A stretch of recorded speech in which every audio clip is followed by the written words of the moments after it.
자, 보면 이제 정치 부분 볼게요. 독립서구문을 이제 반포했는데 이거는 일본의 강요 때문에 한 거예요. 이때 이 독립이라는 것은 이제 청나라부터 독립을 한다. 그죠? 우리가 이제 예전부터 독립국이었는데 무슨 청나라부터 독립을 하냐 이런 말인데 그 당시에는 명분상 그 당시 이제 청나라는 어, 청나라부터 이제 우리나라는 속국이었죠. 청이 속국이었고 우리는 이제 자주의 나라였지만 독립국은 아니었어요. 청나라 입장에 볼 때는 그래갖고 이제 이걸 이제 그 당시 거의 청일 전쟁이 끝난 와중이기 때문에 청나라는 이제 완전히 관계를 끊기 위해서 그 당시 고종이 종모사직위에 나가가지고 그 뭐냐면 자주 독립을 선포한 거야. 그래서 우리나라가 독립을 한다. 청나라부터 일본이 시킨 거죠. 이거는 강제로. 자, 그 다음에 이제 헌법 14조를 이제 반포했죠. 그래서 새 정부가 추진하는 개혁 기본 방향을 밝힌 일종의 지침서이자 강력할 했다. 그래서 조선이 자주 독립국임을 대내적으로 선포했다.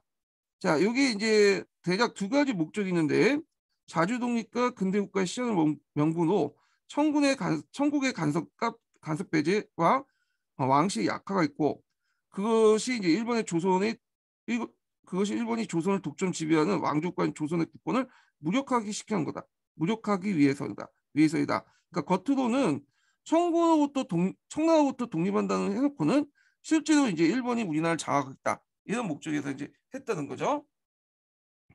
자, 홍보 14조 내용을 볼게요. 홍보 14조 내용은 한국사 능력 기출 문제 자주 나와요. 하는 것 내용에 그 내용을 보면 자, 청에 의존하는 생각을 버리고 자주 독립에 기초를 세운다. 그러니까 독립이라는 말을 사용했다는 게 의미가 있죠.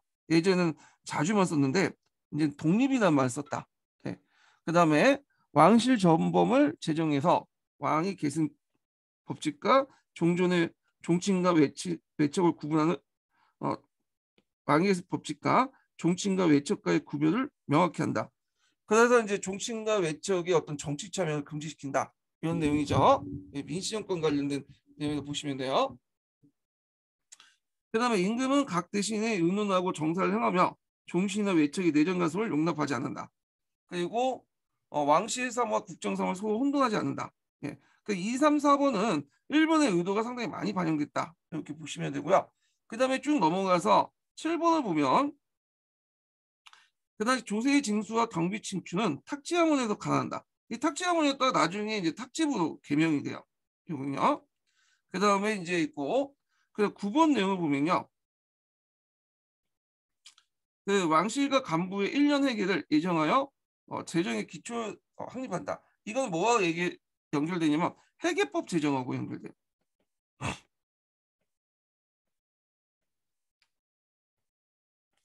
우리나라 최초의 근대적 예산 제도를 수립했다. 네. 조세 법정주의를 확립했다. 이런 내용하고 연결되죠. 조세를 정할 때 법에 입각해서 정해진다. 네. 이걸 규정했다는 거야. 그 다음에 지방제도 개정 관련된 내용은 좀 이따 얘기하고 장교를 교육할 징병을 실시하고 국제를 군복을 확립한다. 그래서 징병제 실시 관련된 내용이 있어요. 근데 실제 징병제가 이루어지지 않았죠. 계획은 있었어. 네, 이게 밝힌 거고 징병제가 이루어지지 않는 이유가 두 가지 이유가 있는데 첫 번째로는 뭐냐면 일단 돈이 없었다. 그다음에 징병제를 실시할 경우에는 뭐냐면 그만큼 의무를 하는 대신에 권리를 줘야 돼요. 권리가 뭐겠어요? 투표권을 줘야 되겠죠. 외국에도 그렇잖아요. 일본도 그렇고. 그래서 징병제 실시하면서 일부 계층이나 또는 모든 사람들에게 투표권을 줘야 된다. 그만큼 자기가 피를 흘렸기 때문에 그만한 대가를 줘야 되겠죠. 이런 것들이 이제 군권을 강조하는 고종 입장에서는 별 마음에 안 든 거야. 네. 그래서 이런 등등 해가지고 실제 징병제는 실시하지 못했다. 이렇게 보시면 될 것 같아요. 그다음 민법과 헌법을 제정하여 인민의 생명과 재산을 보존하고요. 그다음에 여기 마지막 문법을 가리지 않고 인재 등용에 기준을 잡힌다. 신분제의 어떤 법적 폐지.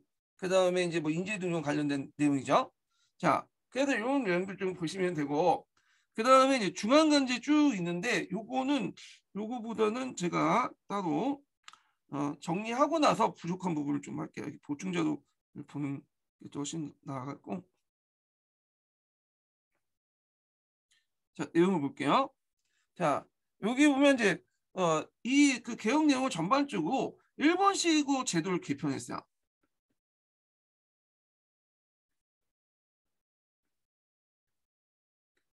그래서 일본식 제도 그 개편 내용이 많이 들어가 있다. 이렇게 보시면 되는데, 자, 일단 칭호의 행정 그 개편을 보면 대군주 폐하라는 용어를 쓸 거. 자, 폐하라는 것은 어디만 쓸 수 있는 항제만 쓸 수 있는 거죠.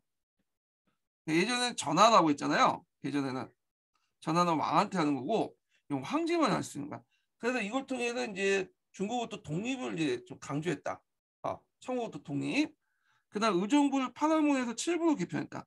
그래서 이제 여기에 보면 대표적인 탁지 아문을 탁지부로 개편하죠. 이런 식으로 부로. 부라는 것은 일본식 내각 구성이에요. 예, 일본식 내각 구성. 그래서 이런 것도 기억을 해두시고요. 그래서 1차 때는 주로 이제 6조를 파라문으로, 2차 때는 파라문을 7부로 이렇게 개편이 됐죠. 예. 그 다음에 이제 탁지부 산하에 세금 징수하는 간세사와 징세사를 지방에 설치해서 징세 업무를 간화시켜 놓고요. 그다음 국내부 밑에 왕실 경비를 취급하는 회계원과 왕실 사유재산을 운영하는 내장원을 신설했다. 자, 이걸 이제 보는데 여기에서 좀 눈여볼 게 뭐냐면 그 조선시대 때는 왕실 재산을 이제 관리하기 위해서 내수사라는 기관이 있었죠. 내수사. 근데 내수사가 어디에 속했냐면 2조에 속해요. 2조. 예. 그래서 이제 2조에 속해 있는 내수사가 있어요. 그래서 이걸 무슨 일치라고 해요? 군부일치라고 해요.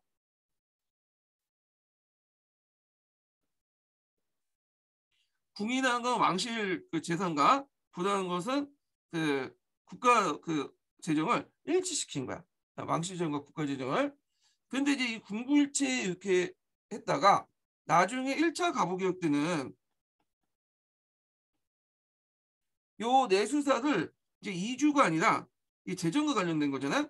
탁지부 밑으로 둬요. 탁지 아무 밑으로. 그러다가 2차 가부개혁 때는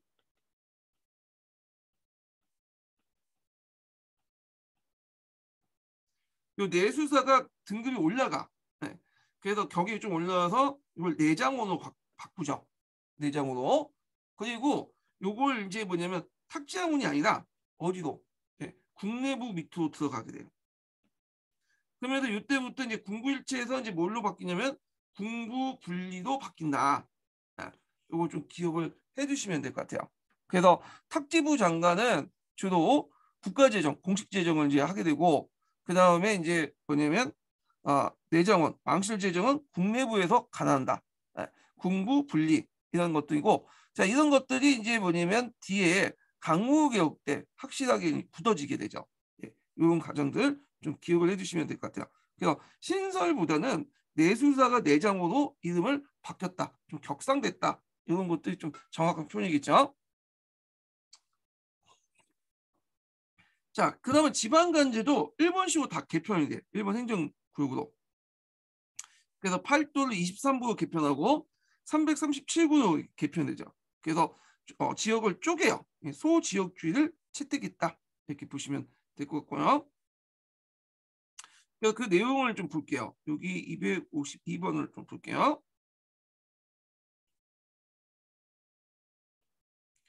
네, 중앙행정조직은 1차 가부개혁 때 6조가 파라문으로 바뀌고 2차 가부개혁 때는 파라문이 7부로 바뀌었다. 지방행정조직은 제2차 가부개혁 때도 8도 체제가 그 23부 37구로 바뀌었으며 그 다음에 23부는 다시 이제 13도 개편됐죠. 1896년에.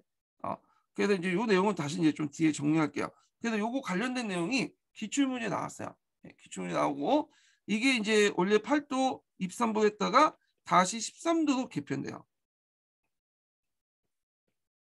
그래서 개편된 시기를 이제 보면 어떤 책에서는 이 13도 개편 내용을 이제 아가파천 시기로 이렇게 기록된 책도 있고 그다음에 어떤 책에서는 강호개혁 시기로 이렇게 된 것도 있거든요.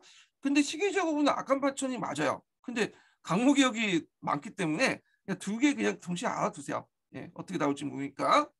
자, 그 다음에 지방간은 사법권을 빼고 행정권만 갖고요. 항해 규칙을 제정하죠. 그래서 근대적 지방자치제도를 실시하려고 했다. 이 항해 규칙과 관련돼서 이제 예전에 한번 공군력 기출문제 언급됐었죠. 근데 이제 지방간이 사법권을 뺐다고 했지만 그렇다고 안전하게 뺀 건 아니에요. 왜냐하면 여기 1심하고 2심 재판소 이렇게 나눴는데 아직까지는 군수는 1심 재판권을 유지했어요. 2심 재판권부터 이제 뭐냐면 전문화가 분리가 됐죠. 고등재판소와 수뇌재판소 이렇게 할 때 분리가 됐다. 그래서 1심 재판권은 아직까지는 군수는 가지고 있었다. 이렇게 보시면 돼요. 그 다음에 군대 통합과 일원화를 했다. 그래갖고 이제 여러 가지 개혁 관련해서 군대 통합과 일어날 게 있다는 걸 좀 기억을 해두시고 이때 이제 일제의 영향이 있었기 때문에 군부 가문에서 군사와 관련된 거죠. 뭘 설치했냐면 훈련대하고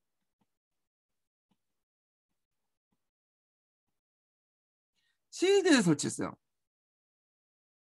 근데 얘네들이 일본인 구간 밑에서 이제 뭐냐면 배웠기 때문에 훈련받았기 때문에 되게 친위가 됐어요.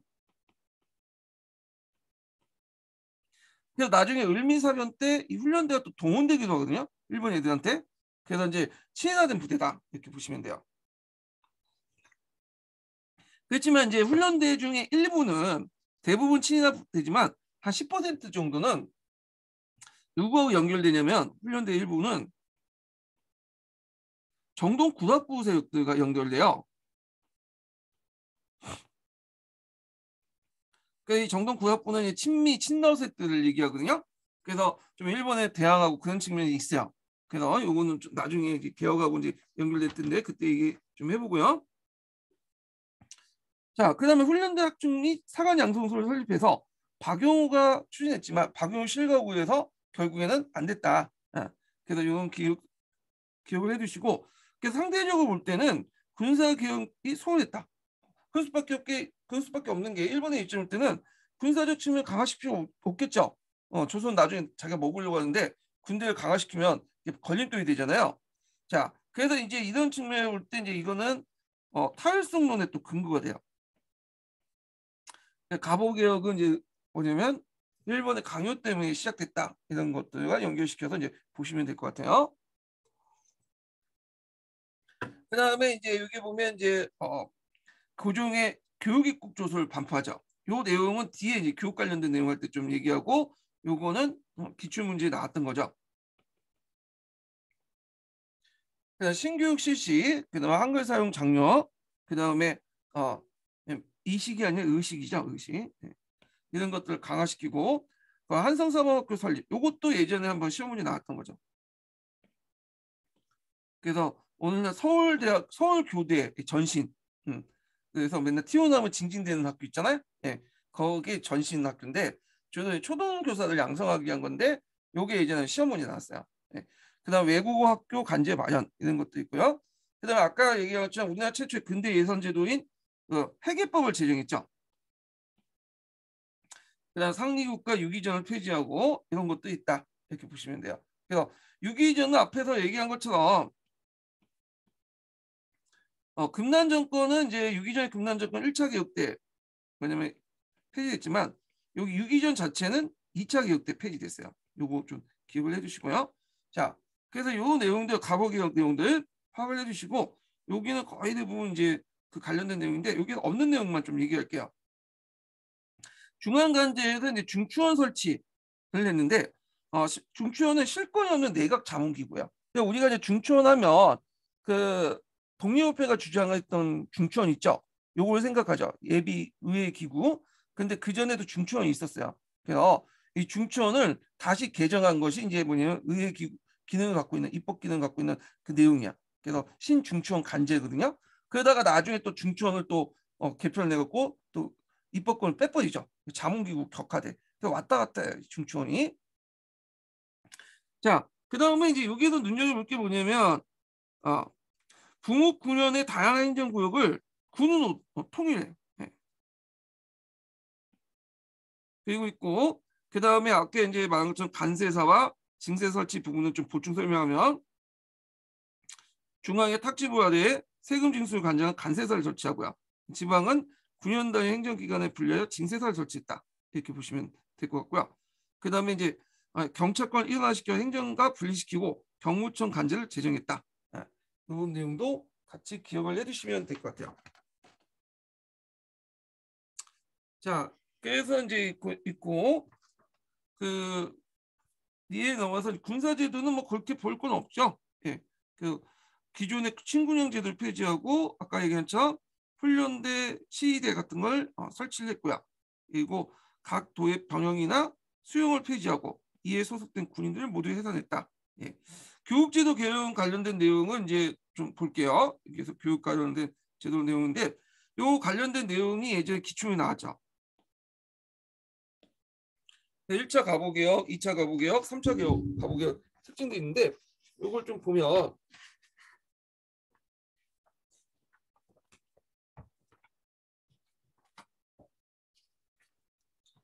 잠깐만요. 예. 아이고 저거 좀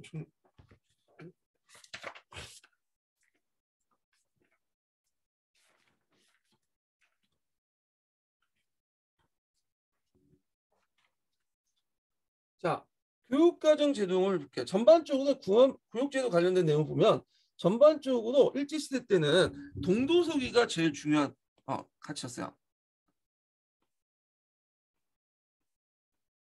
예.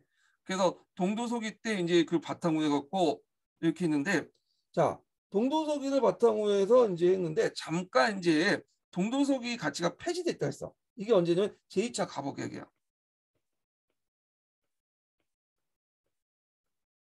요게 기출문제 나왔던 부분인데 요때 이제는 뭐냐면 1번씩 충혈을 강조하죠.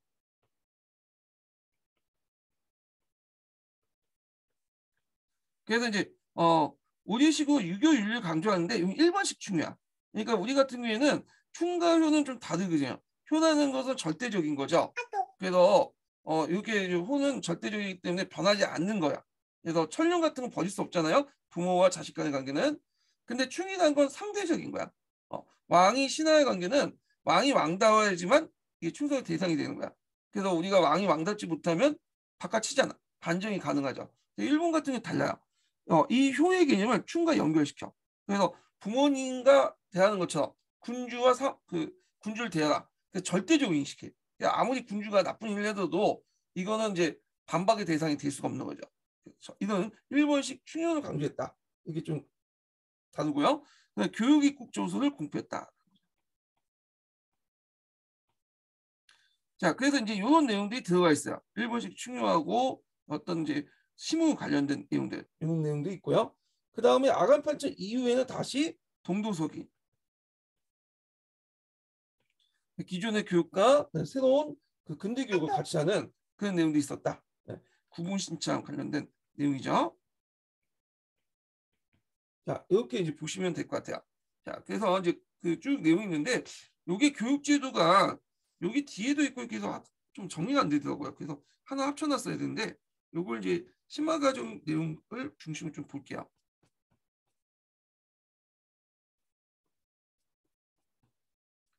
뒤에 있는 내용과 좀 겹치긴 하는데 일단은 먼저 보고 넘어갈게요.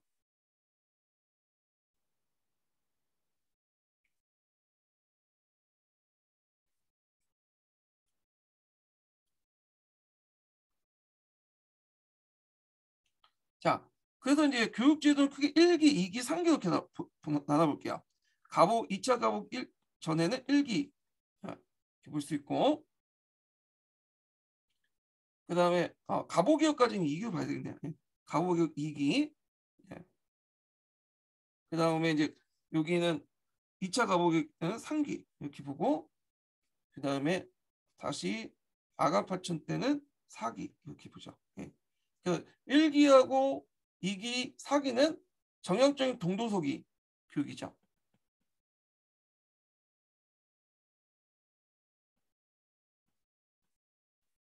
동도서기고 그 다음에 3기는 아까 얘기했처럼 일본식 충효 서양의 어떤 기술 이런 것들을 강조하는 교육을 했다. 자, 그러면 이제 초기 교육을 볼게요. 자, 기본 방향 동도서기야. 정통적 유교 인연과 서구의 실용 지식을 받아들여 부국강병을 이제 깨하는 그런 정책을 했고, 그 다음에 이제 원산학사를 뒀죠. 예, 원산학사를 사전전. 자, 원산학사는 간민학자 그 기구예요. 간민학자 학교죠. 그래서 근대적인 어떤 그 학교로서 그다음에 원산에 개항하면서 일본 거주지가 만들어지고 일본 애들이 이제 자기 자식들을 위해서 그 당시 이제 교육을 기관을 만들었죠. 그래서 그 교육 기관을 보고 우리도 좀 신식학문을 배워야 되겠다. 그래갖고 간하고 협조해서 원산학사를 세워서 한문교육뿐만 아니라 신교육도 실시했어요. 그때 이제 원산학사에서 이제 산수, 과학, 기계, 농업, 양장 이런 것들을 배웠다라는 거죠. 예. 그래서 경전학으로부터 의리를 밝히면서 시무라는 것은 그 당시 이제 시대에 맞는 그 학문이야. 그 시대에 중요하게 다뤄진 어떤 학문들 시무라고 해. 예. 그래서 시무에 대처할 수 있는 인재 양성을 했다. 예. 그래서 이제 요거는 이제 뭐냐면 서양식 학문 관련된 내용이죠. 그래서 여기서 볼 수 있듯이 동도서기적 개념이 들어가 있죠. 여기 동도, 이쪽 서기 이런 개념이 있고, 자, 정부의 개혁 교육 관련된 내용 볼게요. 서구식 교육을 이제 많이 시켰죠. 동문학이나 유경공업 같은 근대적 학교를 설립하고, 동시에 동도도 서기도 이제 한 방면에 또 정통교육도 강조했어요. 그래갖고 동도와 서기를 동시에 균형을 맞췄다. 성균관을 정비하고 그 다음에 서당 교육을 강화시켰다. 이렇게 보시면 돼요. 자, 먼저 성립한 기구, 그러니까 서기의 입장에서 성립한 기구가 동문학이야. 동문학은 이제 뭐냐면 근대적 관리학교로서 1883년 8월에 세워진 학교죠.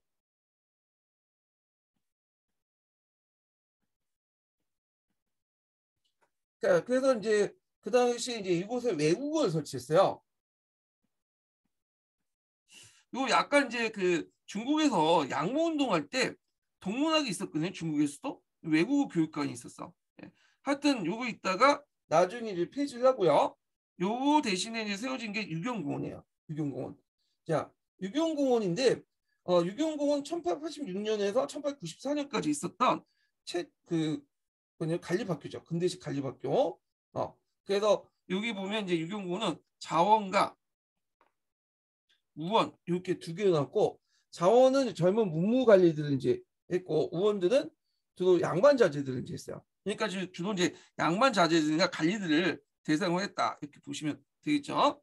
그래서 서구식 교육 수용과 관련해서 이렇게 이제 실시를 했고 그때 이제 외국인 교사들을 많이 초빙했는데 그 중에 대표적인 사람이 헐버트야. 이 사람은 이건 좀 기억을 해도 돼요. 그래서 이 헐버트가 이제 참여를 했다. 그래서 이 헐버트는 우리나라에 큰 많은 공을 했죠. 그래서 나중에 이제 뭐냐면 1905년에 고종황제 친서를 가지고 미국에 들어가 국무장관이나 대통령을 만나려고 했던 사람이죠. 근데 미국 정부의 비협조는 실패했고 그 다음에 또 1907년에는 헤이그 만국평화회의의 특사를 파견했던 사람이에요. 예. 그래갖고 이제 건의했고, 그러니까 헤이그 만국평화회의의 특사를 파견할 걸 건의했던 사람이죠. 그래서 이걸 듣고 이제 고종이 이상설과 이중 같은 사람들 이제 임명을 해갖고 파견을 시켰죠. 나중에 이제 그는 다시 미국을 돌아왔다가 1949년에 국빈으로 초대돼서 한국에 방문을 했는데 그때 한국에서 죽게 돼요. 그래서 이제 서울에 사망하죠. 그래서 지금 헐버트는 양아진 그 외국인 로비에 있어요. 그래서 나는 웨스턴 미스턴 사원보다 한국 땅에 묻히길 원하다. 그가 적혀 있다고 해요. 이 사람이. 그래서 그 당시에 이제 왔던 외국인들을 좀 보면 그 크게 이제 세 부류로 나눌 수 있어요. 좋은 놈, 나쁜 놈, 이상한 놈 이렇게 나눠볼 수 있는데 예전에 외국 그 이렇게 나눠볼 수 있죠. 예, 좋은 놈 부류에는 이제 볼 수 있는 게 뭐냐면 헐버트나 베델 같은 사람들이 대표적인 거예요. 대형 멜 사장. 그 다음에 나쁜 놈은 누구냐? 나쁜 놈은 알렌, 미국 공사로 저 알렌. 그다음 스티븐슨. 알렌은 이제 금강을 타 넘겼던 사람이고 스티븐스는 이제 완전 쳐 죽인 놈이죠. 나쁜 놈 떠나서 쳐 죽일 놈이야. 예. 이상한 놈은 이제 뭐냐면 멜렌도프죠. 중국의 자문으로 왔다가 배신을 했던 그런 사람들인데 러시아에 붙었잖아요. 자, 하여튼 이런 외국인들 행적도 좀 기억을 해두세요. 가끔씩 한능검에 나왔더라고요. 그래서 한번 임용해서 나올 가능성이 좀 있어. 자, 그래서 이제 사회 운영의 근본을 유도해 두고 조선 후기 이래 항청사회 내부에 성장했던 서당 교육을 국가 차원에서 법제화시켰다. 예. 그리고 이제 이런 내용도 좀 기억을 해주시고, 그 다음에 이제 2기도 보죠. 강무개혁 때 교육개혁을 볼게요. 이것도 전반적 동도석이에요. 예, 동도석이. 근데 좀 차이점이 있다면 이제 예주에서 분리돼서 항공학문이 설치되죠. 그래서 종래의 외교, 교육, 문화 산업을 담당했던 종래 예주와 달리 교육행정을 전문 쪽으로 담당을 하게 됐다는 거. 그 다음에 소학교와 사범학교 설립 방침을 정했다는 거. 국가가 관리 양성 위주의 기존 교육 방식에 벗어나서 예전에는 주로 가관을 공부하기 위해서 이제 했던 거죠. 근데 그게 아니라 이제 각 분야의 기술 분야를 각 분야의 어떤 인재 양성화, 전문 인재 양성과 기본적인 국민의 어떤 기본 구역 이렇게 이제 해갖고 실시한 거죠. 초등교육과 전문교육 이렇게 이제 실시해서 했다. 예. 그리고 이제 요 과정에서 의무교육을 좀 지향을 했다.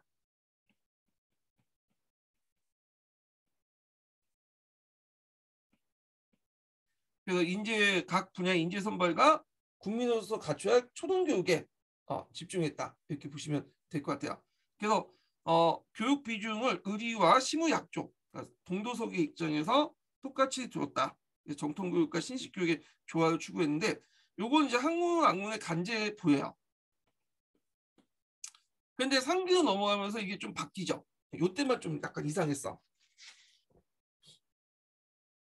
자, 이때부터 일본 간섭이 본격화되잖아요. 그래서 이제 이것이 교육입국조서에 이제 반영이 되는데, 그래서 이제 이걸 이제 주도했던 교육입국조서의 내용은 일본인 고문과 박용호 등 친일 관료의 요구에 많이 들어가 있다. 이 목소리가 많이 들어갔죠. 그래서 여기가 이제 교육입국조서예요. 그래서 있고 여기 뭐 한문 해석 보시는 게 나을 것 같아요. 요거는 이제 국학문 혼용체에서 갖고 요걸 보시는 게 더 이해가 될 것 같아요.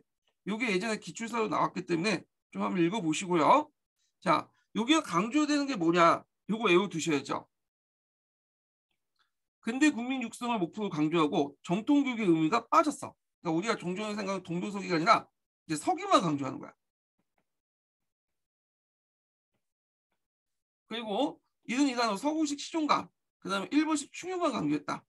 앞에서 얘기했죠. 일본식 충효는 우리가 생각하는 그 유교의 의미의 충가구가 다른 유교의 어떤 의미의 충가구가 다른 의미예요. 그래갖고 부모님을 대한 것처럼 군주를 대라, 절대로 충성해라 이런 식으로 얘기하잖아. 그러니까 우리 시점은 반정 같은 것들 이런 것들 인정하지 않아. 예. 그러니까 군주가 명령하면 무조건 따라야 돼. 거기에 토시를 달거나 그런 게 아니에요. 우리 같은 게 토시를 많이 달죠. 예, 좀 달라요. 자, 그러니까 일본의 영향력이 많이 상실됐다. 이런 것들 보시면 그러니까 이렇게 있고요. 그렇지만 여기서 이제 일본 영향력이 이제 많이 상실된 계기가 됐는데 이게 이제 삼국간이 계기가 박용우의 쿠데타 실패 등이 있어요. 이건 나중에 좀 얘기할게요. 그러면서 이제 조금씩 바뀌면서 이제 뭐냐면 요 사기로 넘어가게 되죠. 예. 그래서 이제 이 내용도 좀 기억을 해주시면 되고 여기에서 이제 을미개혁 관련된 내용 있죠. 을미개혁. 이때 이제 소학교와 한성사범학교 규칙이 있었다. 예. 요거 예전에 한성사범학교 관련된 내용이 시험문에 나왔죠. 예. 이런 것들 좀 기억을 해주시면 될 것 같아요. 자, 그래서 이제 이런 내용도 있고, 그래서 이제 여기 3기 가치에는 여기 전반적으로 2차 갑오개혁 관련된 내용들인데 2차 갑오개혁 관련된 내용에는 되게 일본식 충효와 서구식 시종이 강조됐다는 걸 좀 기억을 해두시고요. 그리고 이제 박용호가 이제 약간 이제 쿠데타 실패 삼국가이로 많이 영향을 상실한 다음에 다시 을미사변 있었죠. 을미사변. 그래서 이제 정권이 다시 4차로 바뀌잖아요. 그러면서 을미개혁을 실시하면서 이런 것들을 했다. 그렇지만 이제 을미개혁을 했다가 아간파천 이후에는 다시 동도서기로 바뀌어지죠. 네. 그래서 교육이 정치적인 어떤 세력 변화에 따라서 이게 조금씩 변화가 일어났다 이렇게 보시면 돼요. 예.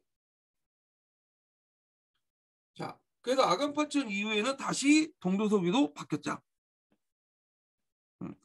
그래서 이제 이런 것도 좀 기억을 해주시고 이때 관련된 정책들 좀 보고 그래서 의미를 보면 사기 때는 정통 교육을 바탕으로 두면서 서구의 과학기술 적극 수용했고 유교 경영을 근본으로 두고 서구의 과학기술 참고했다. 다시 동도서기 됐다. 그러니까 요 상기 때만 잠깐 이상했던 거야. 예, 상기 때만. 요 상기 안에서도 약간 이제 뒤틀릴 때가 이제 여기 일본 영양상실 관련된 부분에 잠깐 뒤틀렸다가 다시 을미개혁 때 다시 복구하고 예, 요 상기 관련된 내용들 기억을 해두시면 될 것 같아요. 그래서 서구식 시용과 일본식 충용, 그다음에 을미개혁 때 소학교정과 환성사범학교 규칙을 제정했다. 예, 요 내용들 기억을 해주시면 될 것 같아요. 자, 그래서 요 관련된 내용인데 요 관련된 내용 다 했으니까 건너뛸게요. 예. 자, 대한제국과 관련된 내용 중에 앞에서 건본 예천인데 이거는 앞에 이제 동도서기와 관련돼 있어요. 유교 경제를 근본으로 두고 서구의 과학기술 창궐을 했다. 그래서 그 당시 뭐 소학교, 상공학교, 외국어학교 이런 것들을 했다는 거. 자, 그래서 이제 1905년까지 서울과 지방에 90여 개 강립, 공립 소학교를 설립했으며 중등교육기관으로 최초 한성중학교가 개교되었다. 그리고 이제 그 외에도 왕실과 전현직 관리 일반 민들이 주도해서 학교 설립을 추동했고, 그래서 이제 초등학교는 흥학학교를 비롯해서 여러 학교들, 중등학교는 양정숙 이런 등등. 그 외에도 외국인 선교사들이 와가지고 배제학당, 이해학당 이런 것들 설립을 했죠. 자, 그래서 이제 요 내용들 좀 기억을 해주시고요. 그래서 요 내용들을 좀 따로 제가 좀 정리를 해볼게요. 요것도 뒤에 있긴 있는데 일단은 여기에 정리하는 게 좀 편할 것 같아요. 예. 자, 근대식 학교의 이제 계열을 보면 세 가지가 있어요. 민족사학 있고,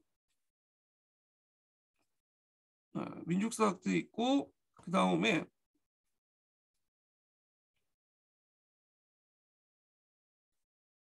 여기 안 나있네. 두 번째가 이제 뭐냐면 그 개신교 학교가 있어요. 개신교 학교. 네. 그 다음에 여기는 안 나왔지만 관립학교. 이렇게 이제 세 가지 계열이 있어. 네. 요세 가지인데 먼저 민족사학자들, 그러니까 민족사학 관련된 계열 볼게요.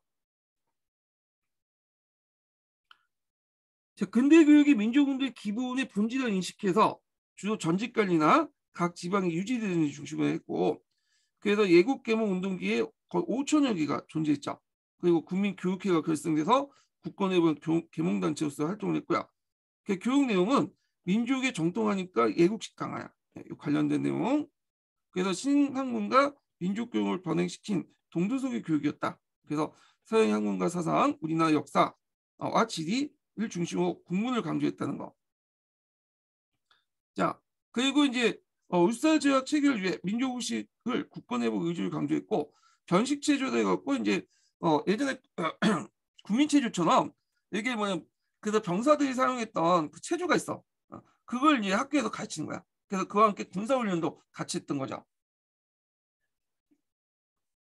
그 당시 이제 선교사와 민족사학을 중심으로 해서 사립학교가 이제 성립을 많이 했다는 거. 그래서 이제 사립학교 계열들 보면 개신교 선교사들 계열이 많아요. 그래서 앞에 얘기한 배제학당, 이해학당, 경신학교, 뭐 정신여학교, 순신학교 어제 많이 들어봤던 학교들 많죠. 예. 개신사 선교사들 활동, 선교사들 세운 학교인데 요거는 얘들은 민족교육보다는 주로 이제 선교 목적으로 이제 세워진 학교예요. 여기는요. 그래서 민족 학교하고 좀 사학하고는 달라. 민족 그 사립학교는. 그래서 다른 모습을 보이고 있고요. 예국개몽 운동기 때 영향을 받은 학교는 대성학교, 오산학교, 부성학교, 직령여학교, 숙령여학교 이런 학교들이죠. 예. 그리고 이제 있고 대성학교, 오산학교는 이제 신민에 관련된 학교죠.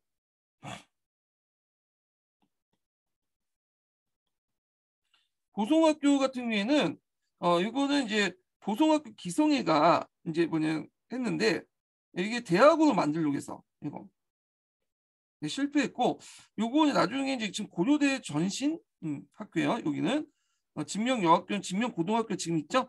숙명여학교는 그 숙명여대에 전신이 됐던 학교고요. 그래서 이제 이런 애국개몽 운동가 기독교 선교사들이 많이 활동을 했고요. 구한말 때 우리도 대학을 만들자라는 운동이 있었어.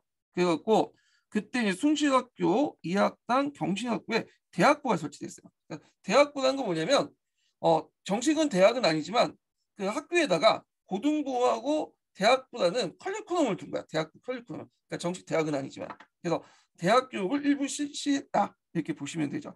근데 1910년대에 그 당시 이제 그 제1차 조선교육령이 공포되잖아요.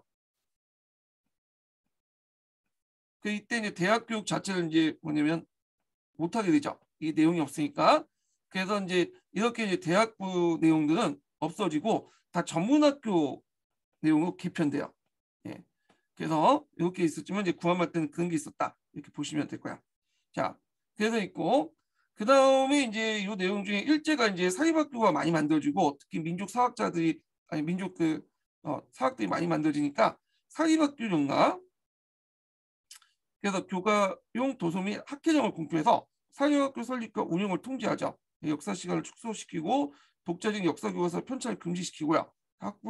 학부라는 거는 이제 통감부의 학부니까 그 당시 일제 통치기구라고 보시면 돼요.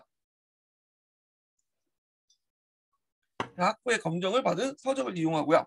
사립학교 교사 자격을 명시해요. 그래서 이때는 사립학교 용을 통해서 많은 사립학교가 폐교 조치를 당했어요. 예.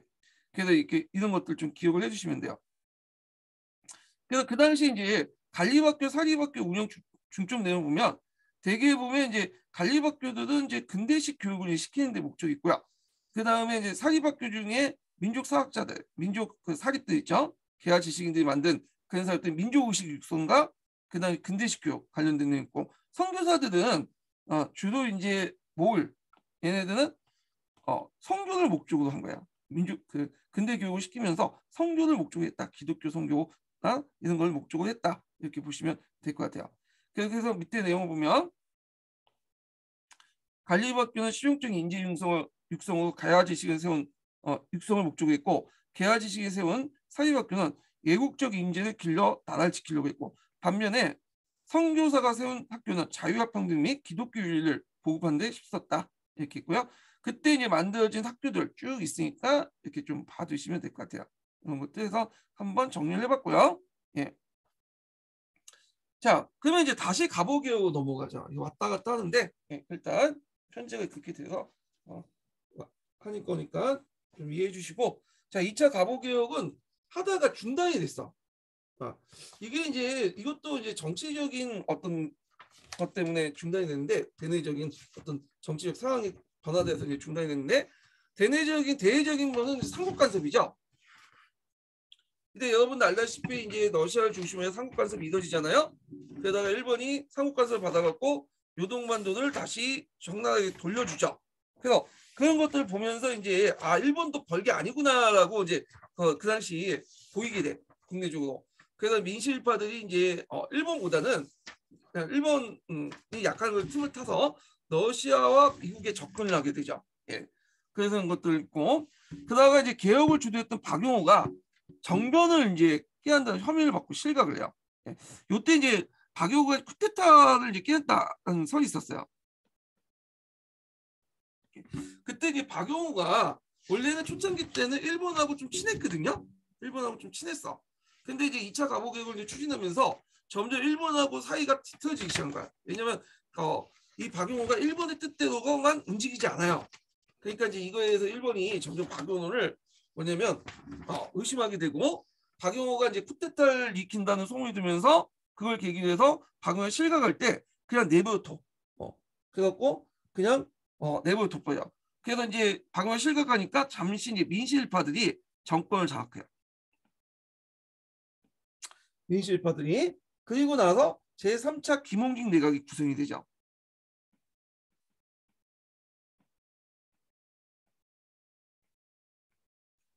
여기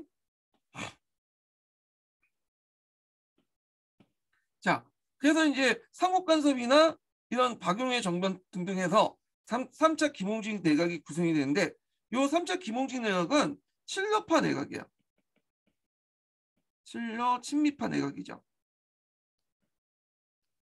주로 이제 정동 군악부 출신들이 왜냐면 주도를 하죠. 정동은 이제 그 당시 러시아나 미국 대사관이 있었던 지역인데 여기 이제 주변으로 해갖고 정치 세력이 형성돼요. 그래서 이 러시아와 미국 대사관들이나 영사관들 이걸 어울리다 보니까 이들끼리 이제 뭐냐면 집단이 형성되고 정치 세력화 되는 것이 정동 군악부야. 그리고 우리가 알고 있는 이제 이완용 같은 사람도 초창기 때는 이 친러파, 친미파 애들이었죠. 자, 그래서 하여튼 이런 상황에서 고종과 명성황후가 일본 세력 확대를 견제하기 위해서 친러 정책을 추진하자 개혁을 주도했던 박용호가 쿠데타를 일으켰다고 해서 실각시키고 일본이 가만히 보고 있었죠. 그때 이제 일본하고 좀 사이가 안 좋았으니까 다시 일본을 건너갔고 그때 이제 이범진, 김홍진, 박정양 등등을 해갖고 온건개혁파와 정동군악부 중심의 이제 그 연립내각이 수립됐다 이렇게 보시면 돼요. 그래서 나름대로 이제 개혁을 추진하려고 했어. 예. 그런데 이제 이렇게 추진하려고 했지만 다시 무슨 사변이냐? 을미사변이 나죠. 을미사변. 자, 배경을 보면 삼국 간섭으로 국제사회에서 러시아 영향이 커지자 명성황후는 러시아와 손잡고 일본 세력을 견제하려고 했고 조선 정부는 일본 세력이 강한 훈련대를 해산시키겠다고 통보를 했죠. 이 훈련대는 이제 일본 교관 밑에서 그 일을 했던 애들이 많죠. 예. 친일적인 부대예요. 정통파 세력으로 구성됐던 제3차 김홍직 내각으로 일본이 위기감을 느끼고 그리고 그 당시 이노우 대신에 미우나로 공사를 파견해요. 이 미우나는 이 군인 출신이야. 군인 출신을 파견했던 건 뭐냐면 이제는 그 명성황후 시해를 대비하기 위해서 파견한 거야. 준비하기 위해서. 예. 그래서 미우나 공사를 주도해갖고 그 당시 낭인들을 모아서 그 당시 명성황후를 시해하게 되죠. 여우사냥이라는 뭐냐면 이름으로 결국에 을미사변이 일어나죠. 경복궁을 습격해서 명성황후를 시해했다. 예. 자, 그리고 을미사변 이후에 권력을 장악했던 집단은 뭐냐면 친일파들이죠. 예. 그래서 이제 이들이 중심으로 해서 제4차 김홍직 내각이 구성이 됐다. 그죠? 그래서 6.1준 등이 김홍직 내각을 적극적으로 참가했는데 이 사람은 좀 왔다 갔다 하죠. 여기 보면 이제 원래는 그 온건 개혁파였다가 또 급진 개혁파하고 뭐 친했다가 그 가택연금을 당한 다음에 뭐 그것 때문에 민심정권에 대해서 상당히 불만을 가졌는지 다시 급진기아파, 친일파로 이렇게 행각 방향을 바뀌죠. 자, 하여튼 6.1중 등이 김웅진 내각에 적극 참여해서 제3차 개혁이 시작해요. 친일파 내각이에요. 자, 그래서 이 을미개혁 관련된 개혁 내용이 예전에 시험문이 나왔죠. 이 부분이 시험문이 나왔어요. 이거 암기해 두세요. 자, 그래서 이제 이렇게 있는데 보면 여기에서 연호를 제정했다. 그렇죠? 연호라는 건 뭐예요? 그 한 해에 이름을 붙이는 거죠. 지금 몇 년이죠? 2022년이잖아요. 그래서 한 해에 이름이 있어요. 근데 그 당시에는 이름을 누구만이 붙일 수 있냐면 그다음에 황제만이 붙일 수 있는 거야. 그래서 한 해에 이제 정삭을 세우다고 했죠. 정삭은 1월 1일 정하죠. 1월 1일 정하면 당연히 12월 31일까지 계산이 나오겠죠. 그래서 한 해를 이제 황제가 관장하고 정삭을 세워서 한 해를 관장하고 여기 연호를 부여하는 거죠. 이건 예전에 중국의 황제만이 할 수 있었던 건데 우리나라도 좀 하자 해가지고 독립의 의지를 내세우고 그 평화에서 연호 사용을 했는데 이때 이제 사용했던 연호가 건양이라는 용어야. 건양. 자, 참고로 1세 1호는 뭐냐면 황제가 한 명이 한 가지 연호를 쓴다는 거예요. 명청시대 때 이제 사용했던 거죠. 그래서 우리가 생각하는 홍무제의 연호는 홍무. 그 다음에 여기 보면 강희제의 연호는 강희. 이렇게 하죠. 예전에는 연호를 많이 사용했는데 이제 한황제가 한 가지 연호만 사용한다. 이런 1세 1호 원칙에 입각해서 연호를 건양으로 정했다. 건양이라는 의미는 뭐냐면 요구하고 연결돼서 태양력을 사용한 그 양력을 세우다라는 뜻이야. 건양이라는 의미는 양력을 세우다. 네. 그래갖고 이제 음력선을 펴고 양력서를 쓰죠. 태양력을 사용하게 되죠. 그래서 이때 이제 개국 504년에 11월 17일이 건양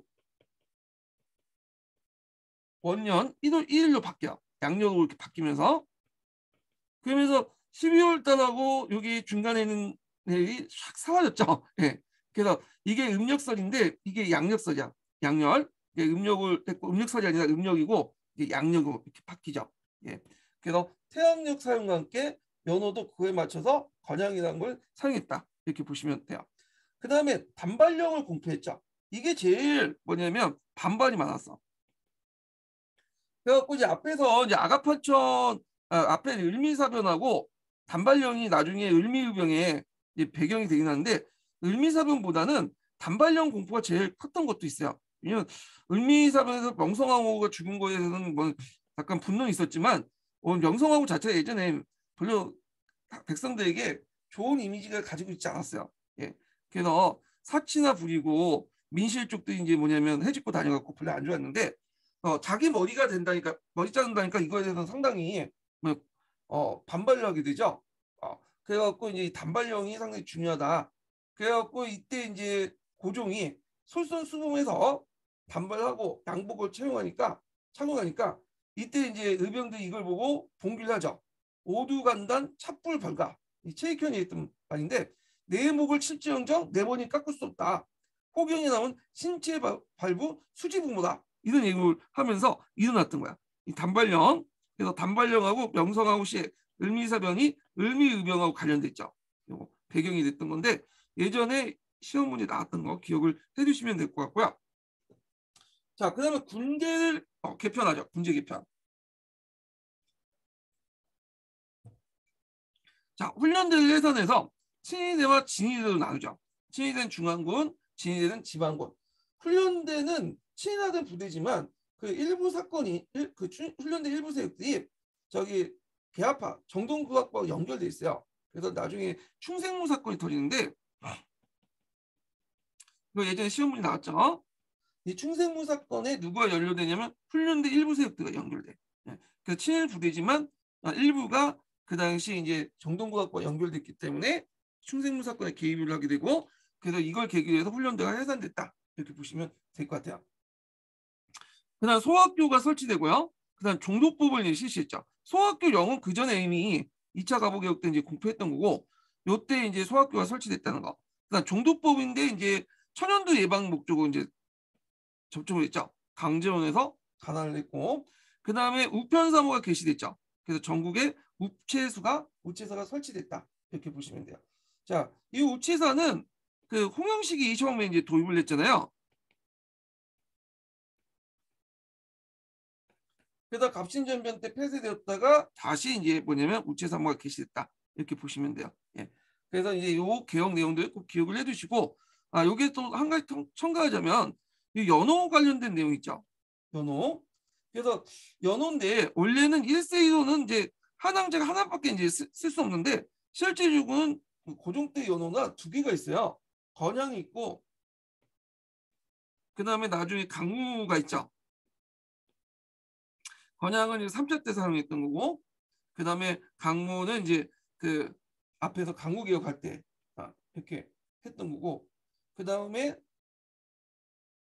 융의가 있죠. 융의는 이제 이거는 고종이 사용했던 용어는 아니고 나중에 숙종이 사용했던 용어야.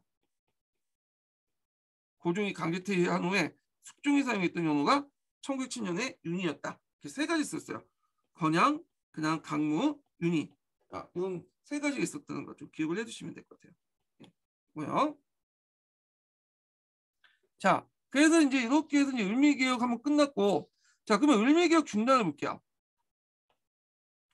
자, 급진적으로 추진된 개혁은 조선인들 반발을 불러일으켜서 여기저기 반일 반개혁 운동이 전개됐고 그 가운데 1896년 2월 고종의 신변을 안전케하고 일본의 영향을 약화시키기 위해서 러시아 공사관을 옮겨가서 가보개혁이 2년 만에 종말됐죠. 그래서 이걸 이제 아간파천이라고 하죠.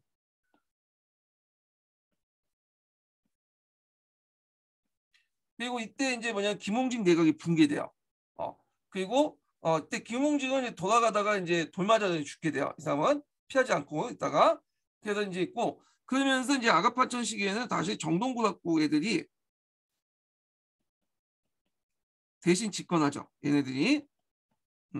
근데 이제 이 아가파천 이전에 잠시 고종이 피난을 시도하는 사건이 있어요. 반도 옮기려고. 이게 충상무 사건이야.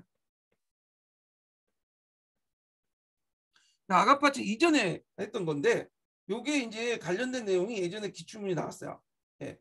그래서 이제 이 충생문 사건 관련된 내용을 한번 볼게요. 요거는 잠깐요.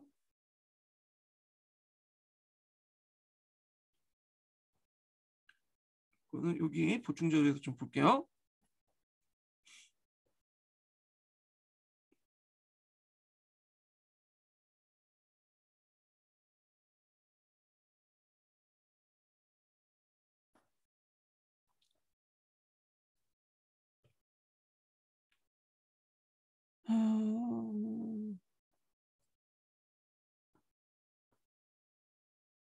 보충자를 제가 뺐네요. 충생문 사건을. 여기 중요한 건데 왜 뺐지 내가?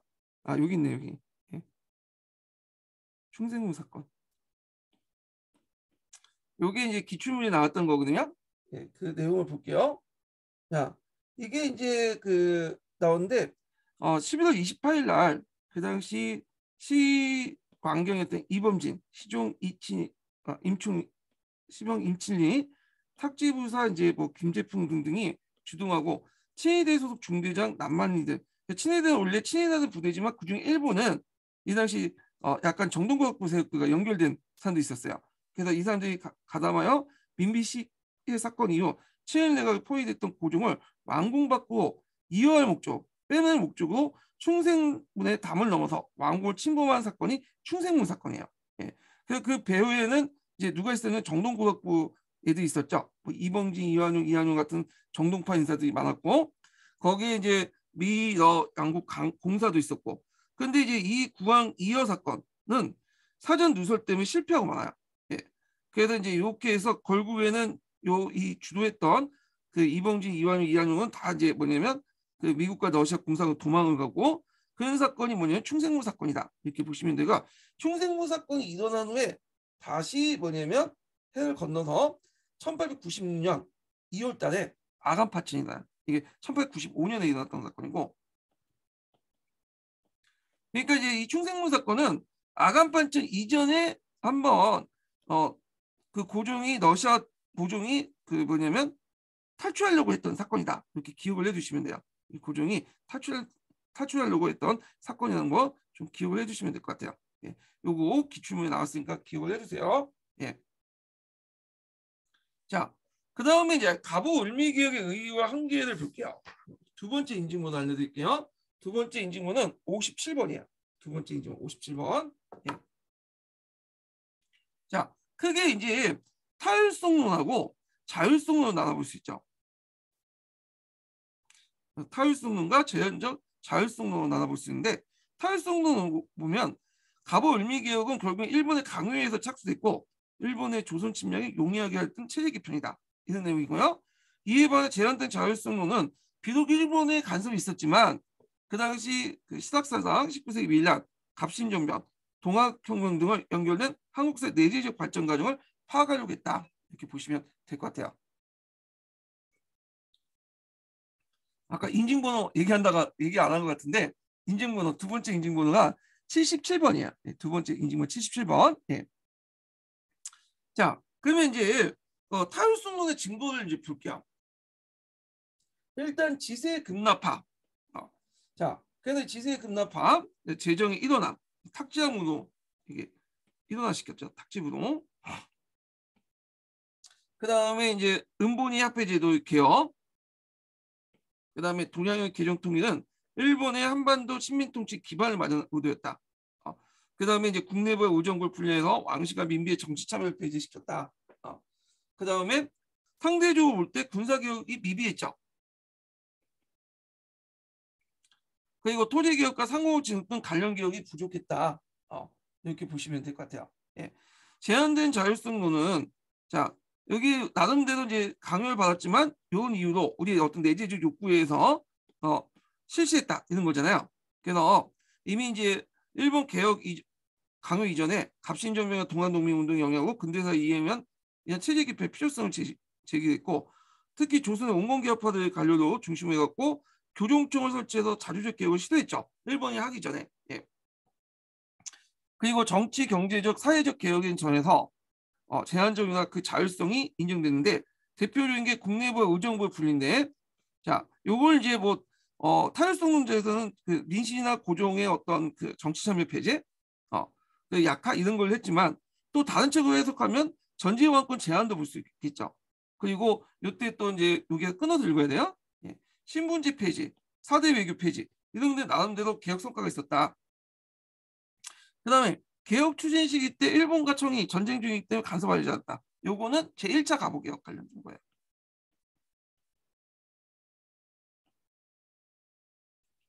자, 그런 내용들 좀 기억을 해두시고요. 자, 한 개는 이제 앞에 타율성론에 입각해서 이제 한 개를 둔 거죠. 그래서 이제 일본의 강요로 이루어졌기 때문에 그들의 침략 의도를 반영되어 있었고, 농민들이 요구한 토지 개혁을 이루지 못함으로써 개혁에 대한 민중의 지지를 얻지 못했다. 왜냐하면 그 당시에 토지 개혁이 있어야 되는데 부세제도 개혁관이 있었잖아요. 갑신정변하고 비슷하죠. 자, 그리고 이제 자주적 근대국가의 기반을 구축하는데 필수한 국방력 강화나 그다음 상호지능 같은 개혁이 소홀했다. 이런 것들. 자, 그 밑에 보면 이제 갑신전변 갑오개혁 동학농민운동 이렇게 있는데 이거 하다 말았어. 여기 있는데 비교를 해놨는데 제가 이제 거기에다가 잠깐만요. 여기 개혁 내용을 이제 좀 정리를 해놨어요. 여기 표에다가. 예. 그래서 이거 좀 파악을 해두시고, 자세한 내용은 여기다 다 적어놨으니까 이것도 파악을 해두시는 게 좋을 것 같아요. 예. 그래서 그 갑신전변의 어떤 그 평가 관련된 타율성론하고 제한된 자율성론 관련된 내용은 예전에 96년도 기출에 잠깐 언급됐었어요. 뭐 요즘에는 이런 문제 나오진 않겠지만 하여튼 이런 게 있었다. 이렇게 좀 기억을 해두시면 될 것 같아요. 자, 그다음 아간파초로 넘어가자. 아간파초.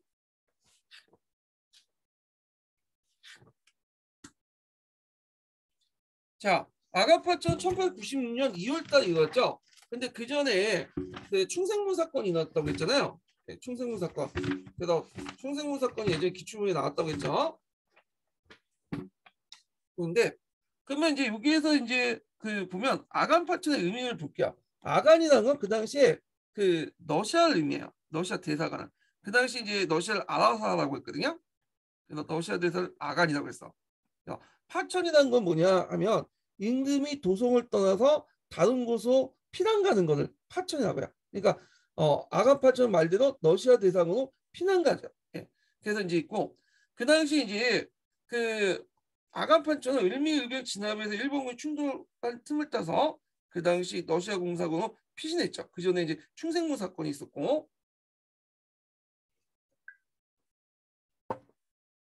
자, 아간파천 결과 친일적인 제4차 김홍식 내각이 붕괴되고요. 을미개혁이 중단되죠. 그리고 나서 정동구락부를 중심으로 해서 7년 내각이 뭐냐면 정권을 장악하게 되죠. 그리고 이제 제일 문제가 됐던 이제 단발령도 폐지시키죠. 그때 머리 깎고 싶으면 알아서 깎아라. 그래서 폐지시켰다는 거. 그리고 이제 잡세도 탕감하고요. 그 다음에 또 이제 뭐냐면 그 당시 을미의병이 있었잖아요. 그래서 의병에서는 또 권유해요. 알아서 이제 물러나라. 사태가 마무리됐으니까 물러나라고 이제 권유하면서 의병이 이제 을미의병이 해체되죠. 예. 이런 것도 좀 같이 기억을 해두시면 될 것 같아요. 예. 그리고 이제 어떤 책에서 이제 여기에서 23부에서 13도도 이렇게 도체적 개편된 것이 그 아가파천 때다 이렇게 되는 책이 있더라고요. 어떤 책은 이제 그 강호개혁대로 돼 있고 하여튼 요것도 했다 이렇게 보시면 되고, 자, 그 당시 이제 일본이 이제 그러니까 고종이 그 당시 이제 러시아 공사관에 있다 보니까 러시아의 공사의 요구를 받아들일 수밖에 없어요. 그때 러시아 공사관이 베베드거든요. 그래갖고 베베드가 뭐 여러 가지 이제 이권 달라고 하니까 여러 가지 줬죠. 그러니까 이제 그걸 보고 미국이나 일본이나 영국이나 독일이나 프랑스 등이 우리도 달라 하면서 이 체육대회를 내서 이권 침탈이 가속화되죠. 자, 그리고 이거는 예전에 한번 살펴봤어요. 근데 우리도 이제 뭐냐면 이용한 측면도 있다. 열강들이 이권을 나눠줘서 그래서 이제 어떤 세력이 독점을 못하도록 많은 차원에서 이권을 나눠줬다. 이렇게 보시면 될 것 같아요. 그래서 이권 침탈은 이제 경제사 관련된 내용 참조를 하시고 그러니까 이제 이거에 대해서 이제 뭐냐면 뭐 이권 수호 운동이라는 뭐 좀 그긴 그런데 요거는 왜냐면 독립협회에서 이제 했던 건데 이 정부 차원의 대응이라고 보시면 될 것 같아요.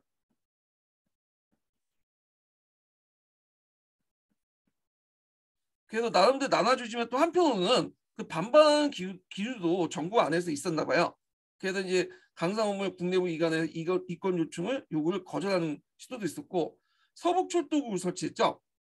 그래서 이용이라는 사람이 이걸 해서 나름대로 자주적인 철도를 부설하려고 했다. 이렇게 보시면 되고요.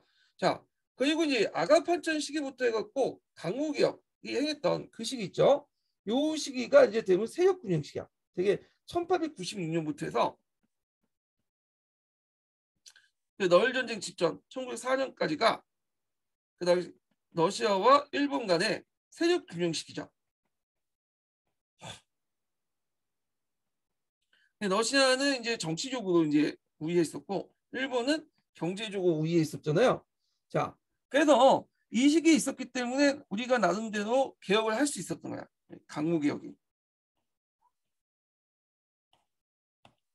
그래서 이제 러시아와 일본이 만주 한반도에서 우위권을 둘러싸고 경쟁을 하고 있었는데 특히 러시아는 극동함대 블라디보스토크에 있었죠. 극동함대가 있고 그 다음에 시베리아 철도가 부설되기 이전이므로 일본과 총명 충돌을 원하지 않았어요. 그 말은 뭐냐면 나중에 일본이 이제 너일 전쟁이 익힌 한 원인이 되는데 너일 전쟁이 익힐 때 이제 시베리아 철도 거의 이제 뭐냐면 마무리되거든요. 그러니까 일본이 이 시베리아 철도가 만들어 놓으면 다 완성이 되면 저쪽에 서쪽에 있는 병력이 동쪽으로 북동쪽으로 옮길 수 있겠다 이렇게 생각한 거야. 왜냐하면 러시아는 국토가 크기 때문에 영토에 있는 그 병력들 주로 유럽 지역에 인구도 많고 무기도 많죠. 그러니까 그걸 이제 극동적으로 옮기려고 하는데 철도가 절대적으로 필수적인데 철도가 놓여지면 금방 옮길 수 있잖아요. 그래서 그걸 만들기 바로 직전에 일본이 공격을 한 거죠. 너일 전쟁 배경 중에 하나가 이 시베리아 철도 부설하고 관련돼 있어요. 이 시베리아 철도 부설하기 전에 러시아를 치자. 그래서 너일 전쟁을 일으켰던 거죠. 자, 그리고 이제 그 과정에서 이제 뭐냐면 하여튼 이렇게 있고, 자, 러시아와 일본의 세력 군영 시기 때 러시아와 일본 간에 어떤 여러 각서들이 오고 갔거든요. 대개는 비밀 조약 관련된 내용인데, 그래서 이 관련된 내용이 예전에 기출에 잠깐 언급됐어요. 예, 오답으로 언급됐지만 나올 가능성이 있어. 그래서 베베도 고문어 각서나 그다음에 로마노프 이종서나 그다음에 니신 노진 협정 등등을 했다. 이걸 이제 하나하나 볼게요. 자, 베베드 고무로 각서를 볼게요. 베베드, 웰베드라고 하죠 또. 이게 영어식 표현인가 그거야. 이 사람은 러시아 공사가 되게 유명한 사람이야. 이 사람은. 그리고 고문화 간에 각서를 맺었어요. 경성 의정서라고 또 해요.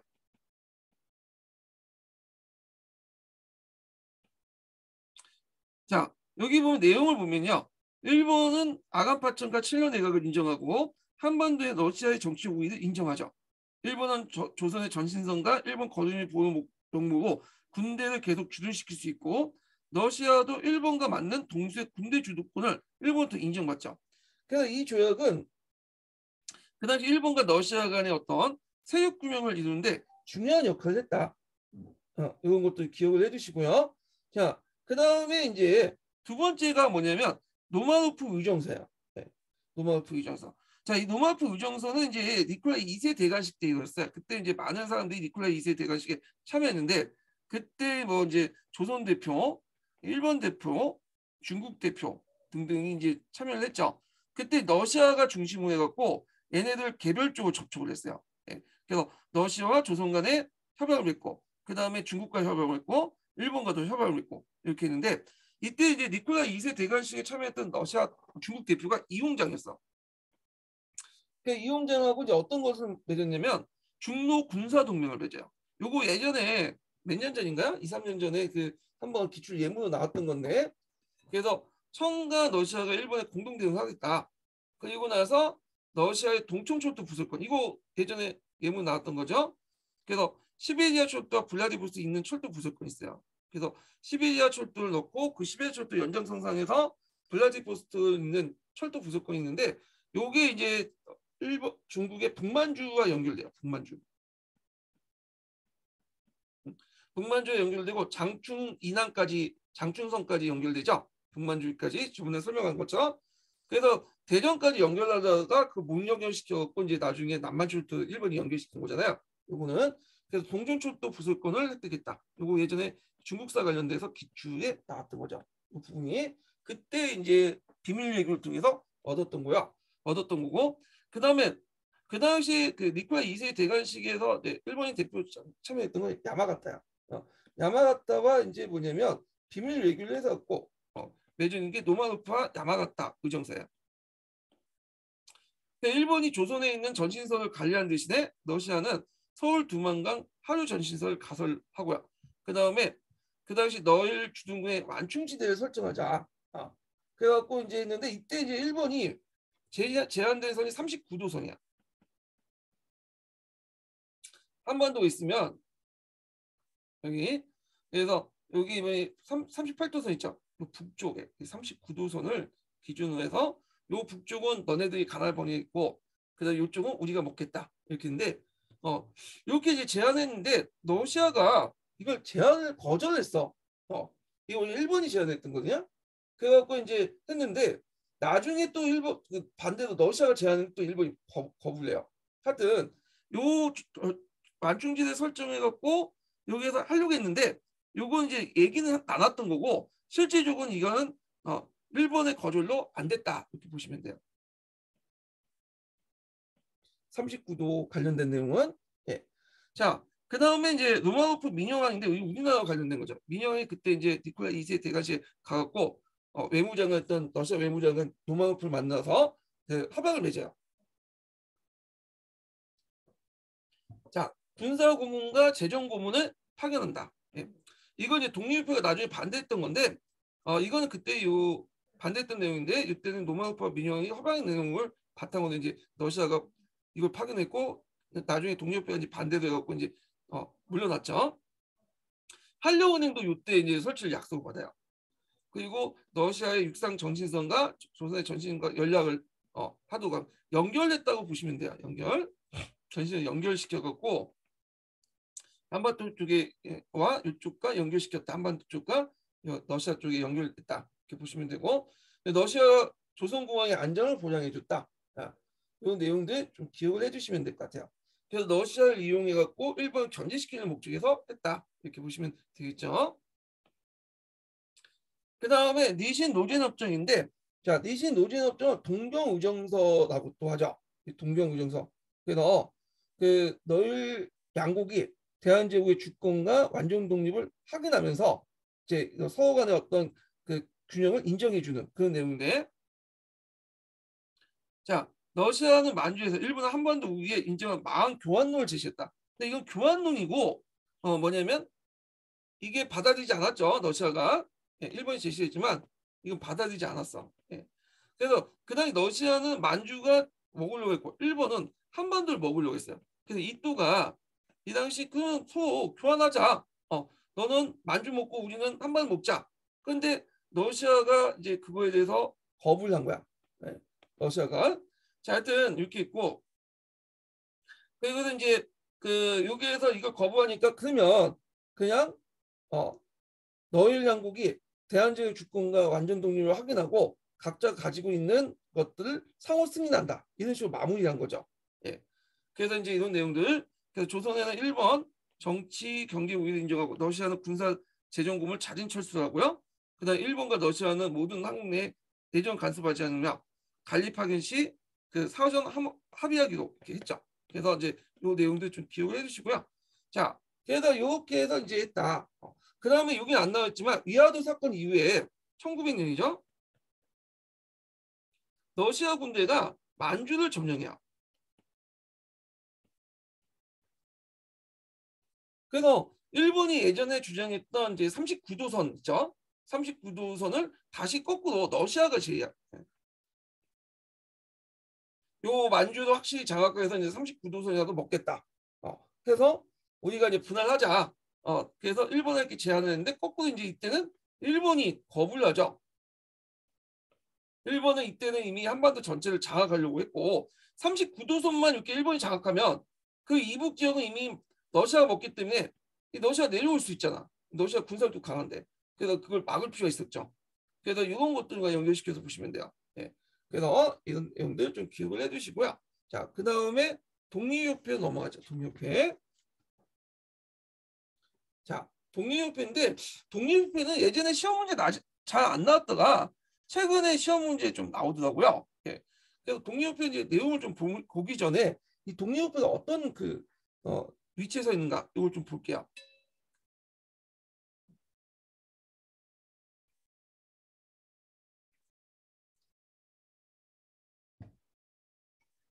자, 독립협회는 갑신전병과 갑오개혁 같은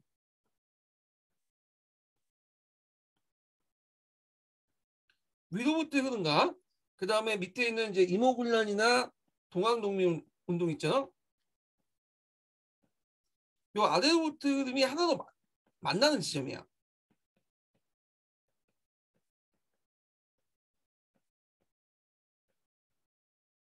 위로부터 흐름과 아래로부터 흐름이 하나로 만나는 지점이 독립협회다.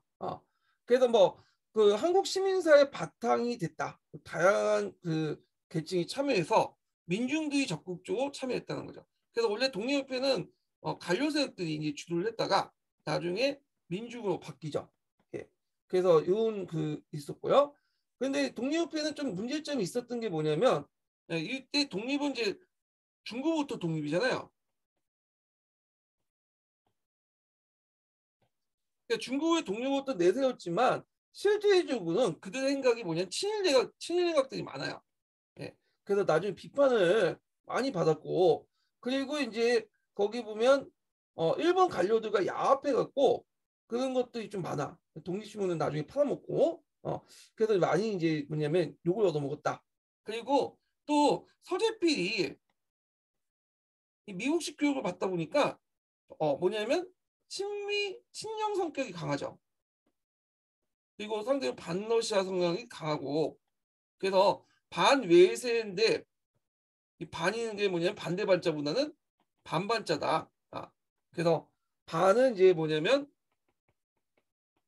그 친영원에서 친영적 성격이 있고 또 반은 또 반러시아가 성격이 갖고 있다. 그래서 이는 여러 한계점이 있다는 걸 좀 기억을 해주시면 될 것 같고요. 그러면 독립협회가 이제 활동했던 시기가 어떤 시기냐 하면 대개 보면 아가파천에서 강국개혁 시기하고 이제 뭐냐면 겹치거든요. 시기적으로 보면 독립협회가 이제 1896년 7월 달부터 만들어져요. 이거 다시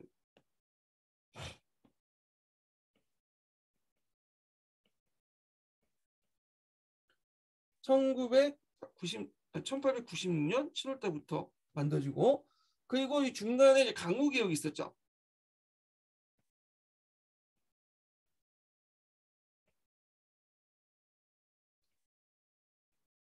그리고 이제 여기 있고 그 다음에 강무개혁이 끝나는 시점이 이제 그 어떤 시점이냐면 강무개혁이 좀 있다가 잠깐만요. 네, 잠깐.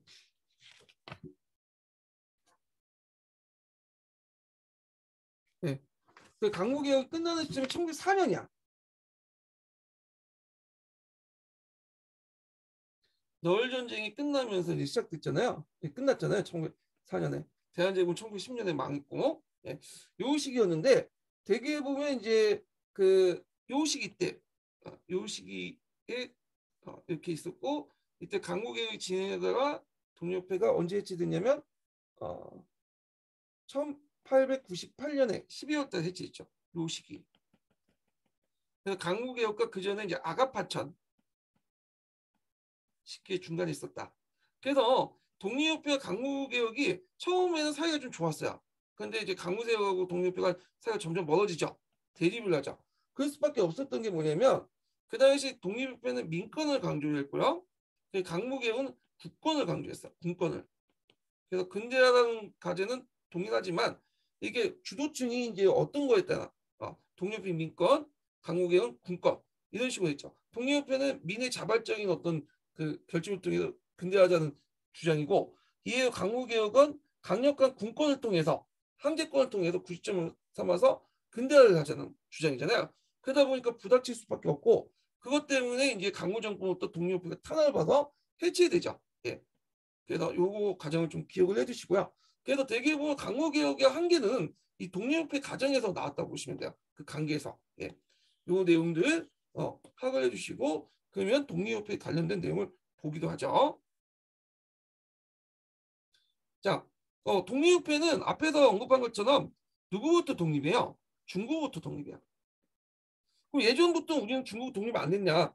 실제로 독립됐어요. 근데 중국이나 그 우리나라나 독립을 공식적으로 인정하지 않았죠. 우리는 중국의 속방이고 그다음 다만 자주적인 나라다. 이렇게 이제 했던 거고. 근데 청일전쟁 이후부터는 이제 중국이 이제 펴오면서 청나라 눈치를 볼 필요 없겠죠. 그래서 이제 독립협회라는 간판을 걸었던 거야. 우리는 중국부터 확실하게 독립을 하겠다. 이런 의미에서 독립협회를 만들었다. 이렇게 보시면 되겠죠. 자, 그런데 이제 관련된 내용을 좀 쉬었다 할게요. 이군요. 예.